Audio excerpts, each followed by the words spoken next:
സഭാപ്രസംഗി 2:25. അവൻ നൽകിയിട്ടല്ലാതെ R ഭക്ഷിക്കും, R അനുഭവിക്കും?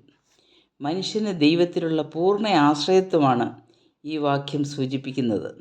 ഈ സത്യം അവഗണിച്ചുകൊണ്ട് മനുഷ്യൻ സ്വയാശ്രയിയായി ജീവിക്കുന്നു. മനുഷ്യജീവിതത്തിൻ്റെ നിലനിൽപ്പിന് അവശ്യം വേണ്ടിയ ഘടകങ്ങളാണ് ഭക്ഷണവും വിശ്രമവും. ഇവ രണ്ടും ദൈവിക ദാനമാണ്. സ്വയാശ്രയി ധനസമ്പാദനത്തിന് വേണ്ടി സ്വസ്ഥതയില്ലാതെ അലയുന്നു. 2:26 ഇപ്രകാരം കഷ്ടപ്പെടുന്ന വ്യക്തികളെ സഭാപ്രസംഗി പാപികൾ എന്നാണ് വിളിക്കുന്നത്. ഇവർ കഷ്ടപ്പെടുന്നതിൻ്റെ ഫലം ദൈവം കൊടുക്കുന്നത് തനിക്ക് പ്രസാദമുള്ളവർക്കാണ്. ഇവിടെ ദാതാവ് ദൈവമാണ്. പാപിക്ക് ദൈവം കഷ്ടപ്പാട് കൊടുക്കുന്നു, അതിൻ്റെ അനുഭവം നീതിമാന് കൊടുക്കുന്നു. 39-ാം സങ്കീർത്തനം 6-ാം വാക്യം. അവർ വ്യർത്ഥമായി പരിശ്രമിക്കുന്നു നിശ്ചയം. അവൻ ധനം സമ്പാദിക്കുന്നു, ആർ അനുഭവിക്കും എന്നറിയുന്നില്ല.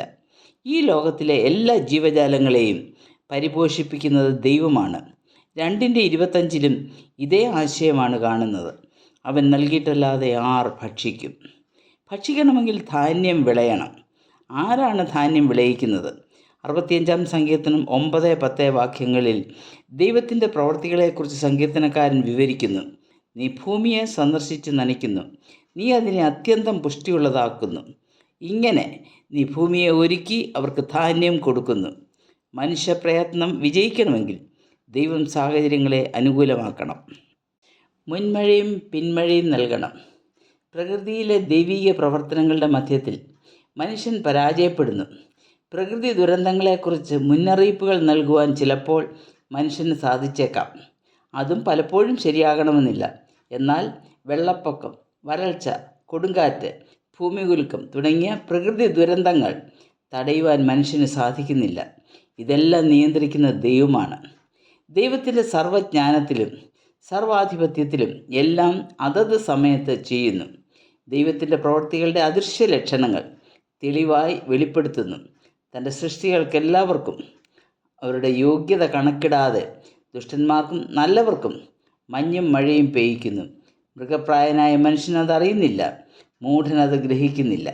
എന്നാൽ തങ്ങളുടെ ജീവിതത്തിൽ ദൈവത്തിൻ്റെ കരവും കരുതലും അനുഭവിക്കുന്നവർ സങ്കീർത്തനക്കാരനോട് ചേർന്ന് ഇങ്ങനെ പാടും.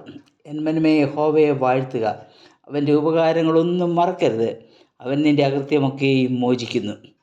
മാനവരാശിക്ക് ദൈവം നൽകുന്ന ഏറ്റവും ശ്രേഷ്ഠമായ ദാനമാണ് തങ്ങളുടെ അകൃത്യത്തിൽ നിന്നുള്ള വിടുതൽ.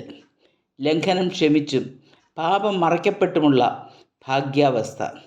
അതാണ് നിത്യതയോളം നിലനിൽക്കുന്ന ദൈവത്തിൻ്റെ സൗജന്യമായ രക്ഷാപദ്ധതി. അത് ലോകത്തിന് മറവായിരിക്കുന്നു. തന്നിൽ വിശ്വസിക്കുന്നവർക്ക് വേണ്ടി ഒരുക്കിയിരിക്കുന്ന രക്ഷാപദ്ധതി തീർത്തും ലളിതമാണ്.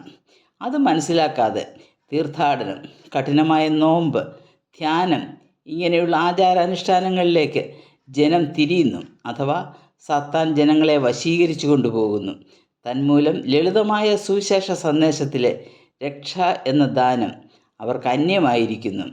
മാനവജാതിയുടെ രക്ഷയ്ക്ക് വേണ്ടി ദൈവം കൊടുത്ത വലിയ വില അവർക്ക് മറവായിരിക്കുന്നു.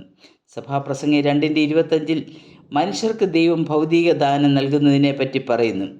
ഈ ഭൗതിക ദാനം ഒരുക്കുന്നതിന് മുമ്പേ മാനവജാതിക്ക് വേണ്ടി ഒരുക്കിയ ശ്രേഷ്ഠദാനമാണ് സൗജന്യ രക്ഷാപദ്ധതി.